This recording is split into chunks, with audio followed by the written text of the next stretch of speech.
நல்லதே நடக்கும். ஓம் நம சிவாயம். எல்லாம் இல்ல ஸ்ரீ வாராகியம்மன் திருப்படி சரணம். உலகத் தமிழ் நெஞ்சங்கள் அனைவருக்கும் உங்கள் சிவஸ்ரீ ராஜ கணபதியின் அன்பான வணக்கங்கள். இன்றைய பதிவில் மிதுன ராசியில் பிறந்த நண்பர்களே, நம்மளும் தான் வாழ்க்கையில ஓடி ஓடி உழைச்சிக்கிட்டு இருக்கோம். ஆனா இன்னும் செட்டிலான பாடு இல்லை. காரணம் என்ன? நமக்குண்டான வாய்ப்பும் சரியான அதிர்ஷ்ட நேரமும் வராமல் இருப்பது. அப்படிப்பட்ட அந்த அதிர்ஷ்ட வாய்ப்புகளை கொடுப்பதுதான் திசாபுத்திகள். ஆமாங்க, ஒவ்வொருத்தருடைய ஜாதகப்படி உங்களுக்கு நடக்கக்கூடிய திசையும் புத்திகள் மட்டுமே உங்களுக்கு அப்படிப்பட்ட அதிர்ஷ்ட வாய்ப்பை கொடுக்கும். மேலும் கோச்சார பலன்னு சொல்லுவோம், கிரகங்களுடைய அந்தந்த வருட பயிற்சி. அந்த கோச்சார பலன் தான் உங்களுக்கு கிடைக்கக்கூடிய வெற்றியையும் லாபத்தையும் தீர்மானிக்கும். ஸோ திசை என்ன செய்யணும்? வாய்ப்புகள் கிடைக்கும். ஆனால் வெற்றியும் லாபத்தையும் தீர்மானிப்பது கோச்சாரம் மட்டுமே. ஸோ அப்படிப்பட்ட அந்த கோச்சாரமும் உங்களுடைய திசையும் இரண்டும் சேர்ந்து இந்த 2024 கொடுக்கக்கூடிய பலன் என்ன? அதுவும் குறிப்பிட்ட இந்த கிரகங்களுடைய திசையோ புத்தியோ உங்களுக்கு நடந்தா கண்டிப்பா அதிர்ஷ்ட யோகம் உறுதி. அதை பற்றி இன்றைய பதிவில் பார்க்க போறோம். பதிவை ஃபுல்லா பாருங்க. மேலும் நம்ம சேனல்ல மிதுன ராசியில பிறந்த உங்களுக்கு குரு பயிற்சி மற்றும் சனிவனுடைய வக்ர பயிற்சி பலன்களை பதிவிட்டாச்சு. பார்க்கலைன்னா நம்ம சேனல்ல போய் விசிட் பண்ணி பாருங்க. கண்டிப்பா உங்களுக்கு யூஸ்ஃபுல்லா இருக்கும். மறக்காம நம்ம சேனலை சப்ஸ்கிரைப் பண்ணிங்க. கூடவே தர பெல் ஐக்கான பிரஸ் பண்ணிட்டு பக்கத்திலே ஒரு ஆளுன்ற ஆப்ஷன் தவறாம செலக்ட் பண்ணிச்சுங்க. அப்படின்னா தான் நான் பதிவிடக்கூடிய அடுத்தடுத்த பதிவுகள் உங்களுக்கு உடனுக்குடன் நோட்டிபிகேஷனாக வந்து சேரும். மிதுன ராசியில் பிறந்த நண்பர்களே, உங்களுடைய மிதுன ராசிக்கு அதிபதி யாரு? புதன் பகவான். உங்களுடைய மிதுன ராசியில மிருகசிர நட்சத்திரம், திருவாதிரை மற்றும் புனர்பூச நட்சத்திரம், இந்த மூன்றுல ஏதாவது ஒரு நட்சத்திரத்துல தான் நீங்க பிறந்திருப்பீங்க. ஸோ எந்த நட்சத்திரத்துல நீங்க பிறந்திருந்தாலும் சரி, உங்களுக்கு உங்களுடைய மிதுன ராசியை பொறுத்தவரை உங்களுக்கு நடக்கக்கூடிய ஒரு தசாபுத்திகள் கண்டிப்பா குரு திசை, சனி திசை, புதன் திசை, கே திசை கண்டிப்பா உங்களுடைய வாழ்க்கையில வந்தே தீரும். முழுமையான முறையில் இருக்கும். அது எந்த மாற்று கருத்தும் இல்லை. ஸோ அதனுடைய அடிப்படையில் இந்த கிரகங்களுடைய கோச்சாரம், ஆமாங்க, 2024 கிரகங்களுடைய இருக்கின்ற அமைப்பைப்படி இந்த திசையும் சேர்ந்து உங்களுக்கு கொடுக்கக்கூடிய பலன் என்ன? ஆமாங்க, இல்லை முதல்ல குரு திசையோ அல்லது குரு புத்தியோ உங்களுக்கு நடந்தா இந்த 2024 அந்த குருவான் உங்களுக்கு என்ன கொடுப்பார்? ஸோ கோச்சார் ரீதியா குருவான் எங்க இருக்கிறாரு? மிதுனத்திற்கு 12ல் இருக்கிறார். ஸோ இப்போ குரு திசை அல்லது குரு புத்தி உங்களுக்கு நடந்தா என்ன பலன் இருக்கும் அப்படின்னு நீங்க கேட்டீங்கன்னா, கண்டிப்பா மிதுன ராசிக்காரங்களுக்கு வீடு மாற்றம், வண்டி வாகன மாற்றம், இடம் மாற்றம், வேலை மாற்றம் கண்டிப்பா உண்டு. இப்படி ஏதேனும் ஒரு மாற்றத்தை உறுதியான முறையில் கொடுப்பார். ஆனா அந்த மாற்றம் நல்லா இருக்குமா? கண்டிப்பா நல்லா இருக்கும். ஏன்னா சுப கிரகம் குரு பகவான். அதனால அந்த மாற்றம் சுபமாகனதாகத்தான் இருக்கும், உங்களுக்கு சுகமாக இருக்கும். ஸோ அப்படிப்பட்ட ஒரு மாற்றம் உங்களுக்கு ஏற்பட்டு வீடு சொத்துக்கள் உருவாகக்கூடிய அமைப்பும் உண்டு. அசைகின்ற வண்டி வாகன சொத்துக்களும் கிடைக்கும். மிதுன ராசியில் பிறந்த பெண்களுக்கும் கண்டிப்பா திருமண யோகங்கள் நடக்கும். மாமியார் வீட்டுக்கு செல்லக்கூடிய யோகங்கள் உண்டு. மேலும் மிதுன ராசியில பிறந்தவங்களுக்கு இந்த வம்பு வழக்கு, கோர்ட்டு கேஸ் பிரச்சனை இருந்தா அது சிறிய பேச்சுவார்த்தைகள் மூலமாக தீர்த்து கொள்ள முடியும். அந்த பிரச்சனையை முடிச்சு கொள்ள முடியும் இந்த ஒரு காலகட்டத்தில், இந்த 2024. சரிங்களா? மேலும் திருமண காரியம் சம்பந்தமான தடை நிவர்த்தியாகி திருமணம் நடக்கும். கண்டிப்பாங்க தொழில் நிமித்தமாக திடீர் பயணங்களும் திடீர் அலைச்சலும் ஏற்பட வாய்ப்புண்டு. புதிய முதலீடு பண்ணுவீங்க தொழில் ரீதியான முறையில். ஸோ இதுக்கெல்லாம் வாய்ப்புகள் அதிகமாகவே இருக்குது. ஸோ மேலும் புத்திர பாக்கியம் கிடைக்கும். ஏன்னா புத்திரக்காரகன் குரு பகவான். அப்போ மிதுன ராசிக்காரங்களுக்கு இந்த குரு திசையோ குரு புத்தியோ நடந்தால் கண்டிப்பாக குழந்தை பாக்கியம் உண்டு. அதுல எந்த மாற்று கருத்தும் இல்லை. ஏன்னா 12ல் குருவான் மறைந்தாலும் குரு திசை குரு புத்தி நடக்குது கண்டிப்பா. மேலும் அந்த சுக்கிரன், அதாவது சுக்கிரனுடைய வீட்டில் குரு அமர்ந்திருக்கிறார் ரிஷபராசியில். கண்டிப்பா அதுக்கு உண்டான வாய்ப்பு உண்டு. ஏன்னா 12ஆம் வீடுங்கிறது அயன சயன போகஸ்தானம். போகம்னா சிற்றின்பம். ஸோ அந்த இல்லற சுகத்தையும் கொடுத்து குருவான் புத்திர பாக்கியத்தையும் கொடுத்துருவார். ஓகேங்களா? அதுல எந்த மாற்றுக்காது.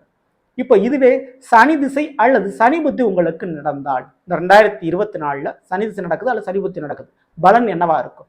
சனிவன் கோச்சார ரீதியான எங்க இருக்கிறார்? இப்போ 2024 மிதுன ராசிக்கு 9ஆம் வீட்டுல கும்பத்துல ஆட்சி பெற்று அமர்ந்திருக்கிறார் இந்த சனிவான். ஆனா ஜூன் 30ஆம் தேதி வக்ரம் அடைகிறாரு. இந்த 2024 முடியும் வரை கிட்டத்தட்ட நவம்பர் மாதம் 15ஆம் தேதி வரை சனிவன் வக்ரமா தான் இருக்கிறார். பொதுவாக நார்மலாக அந்த சனி திசை நடந்தா வீட்டில் முக்கியமான ஒரு பெரியவர்களுடைய கண்டம் பிரச்சனை ஏற்படும். அவர்களுக்கு உங்கள் உடல் ரீதியான நோய் பிரச்சனை அதிகரிக்கும். ஆனால் இப்போ சனிவன் வக்ரம் அடைகிறாரு இந்த 2024. அப்போ எதிர்பலன் நடக்கும், மாற்றி நடக்கும். ஆமாங்க, தலைக்கு வந்தது தலைப்பாய் கூட போச்சு அப்படின்னு சொன்னபடியே மிதுன ராசியில் பிறந்த உங்களுடைய ஆயுளுக்கு வந்த கண்டம் பிரச்சனை விலகிவிட்டது. ஆமாங்க, உங்களுடைய முக்கியமான உறவுகள் அவர்களுக்கு வந்த நோய் பிரச்சனை தீர்ந்து போயிடும்.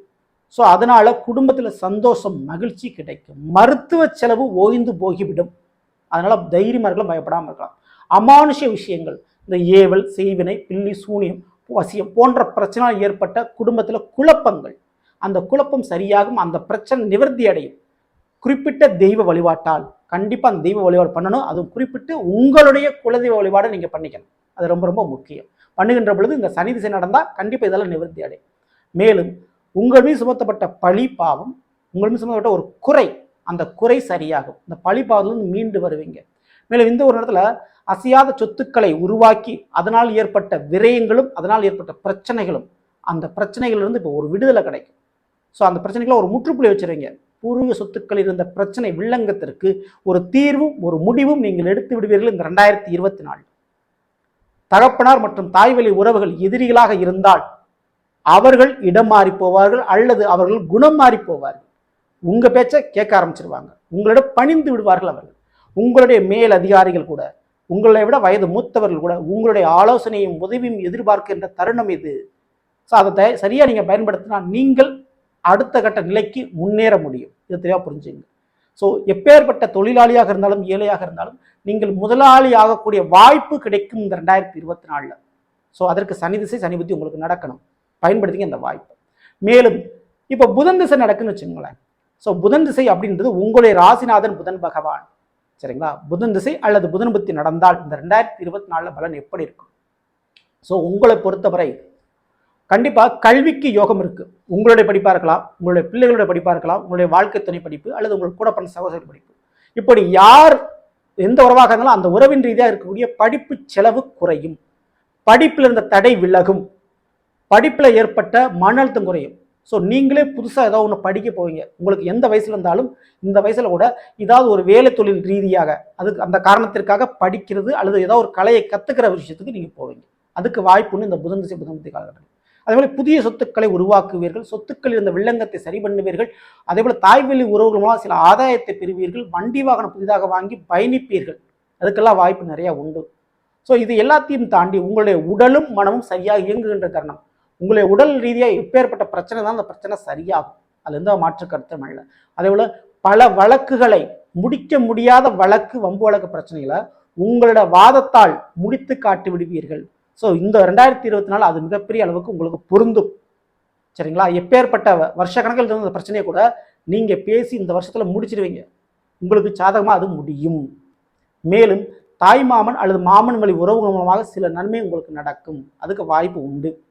மேலும் வித்தைக்காரகன் இந்த புதன் பகவான் அவருடைய திசை நடக்கின்ற பொழுது உங்களுடைய திறமைக்கேற்ற நீங்கள் எந்த ஒரு துறையில் இருந்தாலும் சரி, சினிமா துறை, அரசியல், எந்த ஒரு துறையாக இருந்தாலும் உங்களுடைய திறமைக்கேற்ற வாய்ப்பு கிடைத்து அந்த வாய்ப்பினால் வேலையும் தொழிலும் அமைந்து அதன் ரீதியாக வெற்றியும் லாபமும் பெறுவீர்கள்.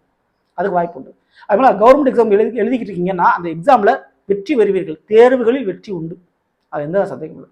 இப்போ கேது திசையோ கேது புத்தியோ உங்களுக்கு நடந்தால் இந்த கேதுவனுடைய திசை இல்லற வாழ்க்கைக்கும் பொருளாதார விஷயத்திற்கும் கொஞ்சம் தடையை கொடுக்கணும் பொதுவாக சொல்லுவாங்க. ஆனால் உங்களை பொறுத்தவரை கோச்சார் ரீதியாக எங்கே இருக்கிறார் கேது, அது ரொம்ப ரொம்ப முக்கியமாக பார்க்கணும். ஸோ மிதுன ராசிக்கு 4ஆம் இடம் கண்ணியில் இருக்கிறார் அந்த கேது பகவான். ஞானக்காரகன் மோட்சக்காரகன் என்று சொல்லக்கூடிய கேதுவா 4இல் அமர்ந்திருந்து இந்த திசை நடந்து கொண்டிருந்தால் இந்த புத்தி கேது திசை அல்லது கேது புத்தி நடந்துகிட்டு இருந்தால் பலன் எப்படி இருக்கும்? பூர்வீக சொத்து முதல்ல கைக்கு வரும். தாயின் மூலமாக தாய் வழி உறவுகள் மூலமாக சொத்துக்கள் அமையக்கூடிய பாக்கியம் இந்த 2024 அமைகிறது. தாயின் மூலமாக ஒரு நகையோ இல்லை பண உதவியோ கண்டிப்பாக அந்த வருடத்தில் கிடைக்கும். மேலும் பாட்டி போன்ற உறவுகளுடைய உடல்நிலையில் கூடுதல் கவனம் அக்கறை தேவை. சில பேர்த்துக்கு வெளிநாடு போய் படிக்கின்ற வாய்ப்போ அல்லது வெளி மாநிலத்தில் போய் படிக்கின்ற வாய்ப்பு ஏற்படலாம். பேங்க் துறை மற்றும் கல்வித்துறை, ஸோ இந்த 2 துறையிலும் மிதுனராசிக்காரங்களுக்கு வேலை கிடைக்கும். நீங்கள் ஆல்ரெடி அக்கௌண்ட்ஸ் படிச்சிருக்கேன், பிகாம் எம்காம் படிச்சிருக்கீங்க, ஆடிட்டராக இருக்கிறாங்கன்னா நல்ல ஒரு அந்த துறையில் நல்ல ஒரு ப்ரொமோஷன், சம்பள உறவு அல்லது நிரந்தரமான ஒரு வேலை வாய்ப்பு கிடைக்கும். வேலை உறுதியான முறையில் உண்டு. அதில் எந்த மாற்று கருத்தில் இந்த கேதுசை கேது புத்தி நடக்கின்ற பொழுது தொழிலுக்கு அல்லது வேலைக்கு எந்த விதமான தடையும் பண்ணாது. தாராளமாக அதை நீங்கள் தொடங்கலாம். ஸோ வேலை தொழிலுக்கு உண்டான பயணங்கள் அதிகரிக்கும். புதுசாக அதுக்காக கற்றுக்க போவீங்க, ஏதாவது ஒன்று படிக்க போவீங்க, அதுக்கு வாய்ப்பு உண்டு. மருத்துவத்துறையில் இருக்கக்கூடியவங்களுக்கும் வெளிநாட்டில் வேலை பார்க்கணும்னு ஆசைப்பட்டவங்களுக்கும் இந்த 2 பேருக்குமே அதுக்குண்டான பொருளாதாரம், பண உதவி அல்லது ஆல்ரெடி நீங்கள் இருக்கீங்கன்னா அதில் ஒரு ஸ்டாண்டர்டான நிரந்தரமான ஒரு வருமானம் பெறக்கூடிய அளவுக்கு ஒரு வேலைவாய்ப்பு தொழில் அமையும். ஸோ அதுக்கு சான்சஸ் நிறையா இருக்குது. மேலும் படிக்கின்ற மாணவர்களுக்கு இந்த கேதுசை கேது புத்தி என்பது சின்ன சின்ன தடைகளை ஏற்படுத்தினாலும் முடிவில் வெற்றி உங்களுக்கு உண்டு. தேர்வுகள் அதில் பயப்படாமல் இருக்கலாம். ஆனால் கொஞ்சம் தடை, ஞாபக மருதி போன்ற பிரச்சனைகள் அவ்வப்போது வரலாம். உடலில் குறிப்பிட்டு உணவு சம்பந்தப்பட்ட விஷயத்தில் கூடுதல் கவனம் அக்கறை தேவை. ஸோ அதை மட்டும் ஃபாலோ பண்ணுங்கள். இது எல்லாமே இருந்தாலும் மிதுனராசிக்காரர்கள் இந்த கேது புத்தி நடக்கும்போது பூர்வீக சொத்துக்கள் லாபம், இந்த புதையல் போன்ற விஷயங்கள் அல்லது லாட்ரி டிக்கெட் போன்ற விஷயங்கள், அதே போல் ட்ரேடிங் சொல்லுவாங்க, இந்த ஷேர் மார்க்கெட் சொல்லுவாங்க, இதன் ரீதியாக பண வருவாய் கிடைக்கிறதுக்கு வாய்ப்பு அதிகமாக இருக்குது. பயன்படுத்திக்கங்க, விட்டுறாதீங்க. சரிங்களா? ஆக மொத்தம் இந்த மிதுன ராசிக்காரங்க இந்த கிரகங்களுடைய திசையோ புத்தியோ நடந்தால் இந்த 2024 இந்த பலன் நிச்சயமான முறையில் நடக்கும். அது எந்த மாற்று கருத்தும் இல்லை. ஏன்னா கோச்சாரும் திசையும் சேர்ந்து நடக்கின்ற பொழுது பலன் நடப்பது உறுதி. சரிங்களா? மேலும் இந்த மிதுன ராசிக்காரங்க கண்டிப்பா உங்களுடைய ராசிநாதன் புதன் பகவானுடைய வழிபாடு அவ்வப்போது பண்ணுங்க. குலதெய்வ வழிபாடை கண்டிப்பா பண்ணணும். அது ரொம்ப ரொம்ப உங்களுக்கு நல்லது. ஸோ நல்லது, நாம் இன்றைய மிதுன ராசியில் பிறந்தவர்களுக்குரிய பலனை பற்றி பார்த்தோம். நிச்சயமா உங்களுக்கு பல பதிவாக இருக்குங்க. பிடிச்சிருந்த லைக் பண்ணுங்க. மேலும் உங்கள் நண்பர்களுக்கும் உறவினர்களுக்கும் மறக்காமல் ஷேர் செய்யுங்கள். இதுவரை நம்மளுடைய சேனல் சப்ஸ்கிரைப் பண்ணாமல் இருக்க சப்ஸ்கிரைப் பண்ணிங்க. கூட தர பெல்லைக்கான ப்ரெஸ் பண்ணிட்டு பக்கத்தில் ஒரு ஆளுன்ற ஆப்ஷன் தெரியும், தவறாமல் செலக்ட் பண்ணி வச்சுங்க. மேலும் அடுத்தது நிற்போம். நன்றி, வணக்கம். நல்லதே நடக்கும். ஓம் நம சிவாயம். எல்லாம் வல்ல ஸ்ரீ வாராகியம்மன் திருவடி சரணம்.